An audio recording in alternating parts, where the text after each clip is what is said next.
বর্তমানে সৌদি আরবে আপনার হচ্ছে যে ফাইনাল এক্সিট নিয়ে অনেক বড় কিন্তু সমস্যা দেখা দিয়েছে। আগে এইটাও কিন্তু এত সমস্যা ছিল না। বর্তমানে কিন্তু ফাইনাল এক্সিটের সময়কাল পরিবর্তন করছে, পাশাপাশি আপনার দেখা যাচ্ছে বিভিন্ন নিয়ম কানুনগুলো চেঞ্জ করছে। সৌদি আরব এমন একটা জায়গা যেখানে প্রতিনিয়ত তারা তাদের বিভিন্ন সিস্টেম, বিভিন্ন মনে করেন যে নিয়ম কানুন প্রতিনিয়ত কিন্তু তারা চেঞ্জ করতে থাকে। তো এখন হচ্ছে ফাইনাল এক্সিটের যে ব্যাপারটা, সেটা হচ্ছে যে ফাইনাল এক্সিটের মেয়াদ কিন্তু আগে যেমন আপনার ইকামার মেয়াদ যদি একদিনও থাকতো, তখন যদি আপনার কফিলে আপনার বা কোম্পানি আপনাকে যদি ফাইনাল এক্সিট দিত, সেই ক্ষেত্রে ফাইনাল এক্সিটের মেয়াদ থাকতে হচ্ছে 60 দিন, অর্থাৎ 2 মাস পর্যন্ত সৌদি আরবের ভিতরে আপনি অবস্থান করতে পারতেন। পরবর্তীতে এই নিয়মটা চেঞ্জ করে কফিল বা কোম্পানি আপনাকে আপনার ইকামার যে মেয়াদটা আছে, অর্থাৎ আপনার ইকামার মেয়াদ যদি একদিন থাকে, সেক্ষেত্রে যদি আপনার কফিল আপনাকে ফাইনাল এক্সিট দেয়, সেক্ষেত্রে এখন নতুন নিয়ম অনুযায়ী আপনি ওই একদিনের সুযোগ পাবেন। অনেকেই মনে করেন অনেকেই যে মনে করেন যে এটা যে আমার কফিলে আমার ইকামার এখনো মেয়াদ আছে হয়তো 10 দিন 15 দিন, আমাকে ফাইনাল এক্সিট লাগাই দিয়েছে, আমি 2 মাস থাকতে পারবো। আসলে না। আপনার ইকামার যদি মেয়াদ যদি 10 দিন থাকে, সেক্ষেত্রে যদি আপনার কফিল বা আপনার কোম্পানি আপনাকে এক্সিট লাগাই দেয়, সেক্ষেত্রে আপনি ওই 10 দিন বা 15 দিন আপনার ইকামার মেয়াদ যে কয়দিন আছে ওই কয়দিনই থাকতে পারবেন। এখন অনেকেই আবার বলতে পারেন যে আমার ইকামা এখনো প্রায় 2 মাসের উপরে আছে বা 6 মাসের উপরে আছে বা 6 মাস আছে ইকামার মেয়াদ, এখন আমার কফিল যদি আমাকে এক্সিট লাগাই দেয়, সেক্ষেত্রে আমি কি 6 মাস থাকতে পারবো কিনা? আসলে না।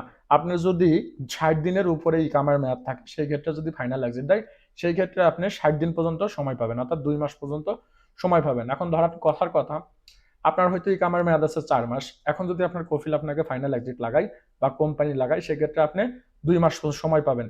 যাদের 2 মাসের নিচে ইকামার মেয়াদ আছে, অর্থাৎ 2 মাসের নিচেই মেয়াদ আছে, যাদের 1 মাস মেয়াদ আছে বা 10 দিন মেয়াদ আছে, তাদের ওই ইকামা যে কয়দিন মেয়াদ আছে ওই কয়দিনই কিন্তু আপনি ফাইনাল এক্সিটের এটাই সময়টা পাবেন সৌদি আরবে। পাশাপাশি আপনার হচ্ছে যে যদি ফাইনাল এক্সিট দেয় আপনার কোম্পানি বা ফাইনাল এক্সিট যদি হচ্ছে যে আপনার কফিলে দেয়, সেক্ষেত্রে ফাইনাল এক্সিটটা উঠাবেন কিভাবে বা এটাকে ঠিক করবেন কিভাবে? ফাইনাল এক্সিট ওঠানোর জন্য আপনার কফিল আপনাকে যখন আপনাকে ফাইনাল এক্সিট দেবে, এই ফাইনাল এক্সিট দেওয়ার পরে আপনি যদি সময় মতন দেশে চলে যান, সেক্ষেত্রে তো চলেই গেলেন। আর যদি না যান, সেই ক্ষেত্রে আপনার কফিলের হাতে কিছুদিন পর্যন্ত সময় থাকে আপনার ফাইনাল এক্সিটটা ওঠানোর জন্য। আগে কিন্তু একজন কর্মীকে ফাইনাল এক্সিট দিলে কোনো মুয়াসাসা থেকে বা কফিলের সিস্টেমে বা কোম্পানির সিস্টেমে কিন্তু থাকতো। বর্তমানে নিয়ম অনুযায়ী এখন দেখা যাচ্ছে বেশ কিছুদিন যাবত ধরে আপনার হচ্ছে যে আপনার কফিল যদি আপনাকে ফাইনাল এক্সিট দেয়, সেই ক্ষেত্রে কফিলের সিস্টেম থেকে যখন ফাইনাল এক্সিটের মেয়াদটা শেষ হয়ে যাচ্ছে, কফিলের সিস্টেম থেকে অটোমেটিকলি সেটা মুছে যাচ্ছে।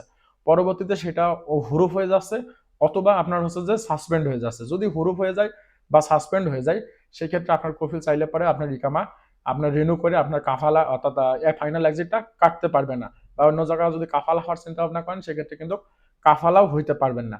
এখন কারা কাটতে পারবেন? যাদের ধরেন যে আপনার কফিলে আপনাকে ফাইনাল এক্সিট দিয়েছে, এখনো সময় আছে, আপনি এখনো কফিলের সিস্টেমের ভিতরে আছেন, অর্থাৎ আপনার ইকামা এখনো সাসপেন্ড হয়নি বা দেখা যাচ্ছে হুরুপ চলে আসেনি, সেই ক্ষেত্রে আপনার কফিল যদি চাই, সেক্ষেত্রে আপনার ইকামা বানায়া আপনাকে ফাইনাল এক্সিটটা উঠাই দিতে পারে। এটা হচ্ছে যে বর্তমান নতুন নিয়ম অনুযায়ী। আগে কিন্তু একটা সময় ছিল সৌদি আরবে আপনার হচ্ছে যে ফাইনাল এক্সিট দিলে পারেও কফিলের সিস্টেমে থাকতো, কফিল কিন্তু যে কোনো মুহূর্তে চাইলে পারে সেটাকে উইথড্র করতে পারতো। এখন বর্তমান নিয়ম অনুযায়ী আপনার হচ্ছে যে কফিল আপনাকে ফাইনাল এক্সিট দিলে, ফাইনাল এক্সিটের যে সময়টা পাবেন আপনি, সেই সময়ের ভিতরে যদি আপনার কফিল আপনার ফাইনাল এক্সিটটা না উঠায়, সেই ক্ষেত্রে আপনি পরবর্তীতে অবৈধ বা সাসপেন্ড হয়ে যাবেন এবং আপনার কফিলের সিস্টেম থেকে আপনি মুছে যাবেন, অর্থাৎ আপনার কফিলের সিস্টেমের ভিতরে আপনি থাকবেন না। তখন আপনি হাজার চেষ্টা করলেও, আপনি বলেন আপনার কফিল বলেন, যদি হাজার চেষ্টাও করে, সেক্ষেত্রে আর এটা নতুন করে সম্ভব না আপনার ইকামা বানানো নিয়ে।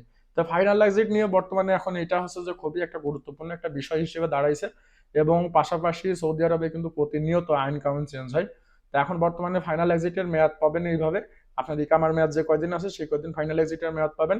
এবং আপনার ফাইনাল এক্সিট দেওয়ার পরে আপনার কফিল ওই সময়ের ভিতরে যদি চাই, আপনার হচ্ছে যে ফাইনাল এক্সিটটা উইথড্র করতে পারবে। যদি আপনার ইকামা সাসপেন্ড হয়ে যায় বা হুরুফ হয়ে যায়, তখন কিন্তু আপনার কফিল চাইলে পরেও আপনাকে আর এটা উইথড্র করতে পারবে না। বর্তমান নিয়ম অনুযায়ী এটা হচ্ছে।